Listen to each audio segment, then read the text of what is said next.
Paris ഒളിമ്പിക്സിനെത്തിയ പ്രതീതിയാണ് പാലക്കാട് കൊല്ലങ്ങോട് ശ്രീവിദ്യാലയ സ്കൂളിൽ ഒരുക്കിയ ഒളിമ്പിക്സ് ഗ്രാമത്തിൽ.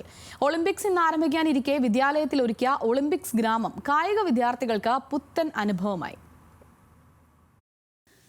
ലോകാത്ഭുതങ്ങളിലൊന്നായ പാരീസിലെ ഈഫൽ ഗോപുരം, ഒളിമ്പിക് സ്റ്റേഡിയത്തിന്റെ എല്ലാ വിശദാംശങ്ങളും അവതരിപ്പിക്കുന്ന 500 ചതുരശ്ര അടിയുള്ള സ്റ്റേഡിയം, സ്വർണ്ണ നിറത്തിലുള്ള ഒളിമ്പിക്സ് ദീപശിഖ, 25 രാജ്യങ്ങളുടെ പതാകകൾ, കായിക താരങ്ങളുടെ രൂപങ്ങളും നേട്ടങ്ങളും ചിത്രീകരിച്ചിരിക്കുന്ന legendary athlete gallery, Milkha Singh മുതൽ PT ഉഷ വരെയുള്ള ഇന്ത്യൻ ഒളിമ്പ്യന്മാരുടെ രൂപങ്ങൾ തുടങ്ങി നിരവധി കാഴ്ചകളാണ് കൊല്ലങ്കോട് ശ്രീവിദ്യാലയ സ്കൂളിലുള്ളത്.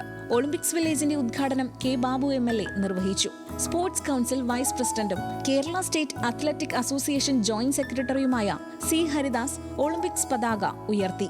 അന്താരാഷ്ട്ര കായിക താരം MD താര കുട്ടികളുടെ എയറോബിക്സ് ഉദ്ഘാടനം ചെയ്തു. വിവിധ കലാപരിപാടികളും അരങ്ങേറി. ന്യൂസ് മലയാളം, പാലക്കാട്.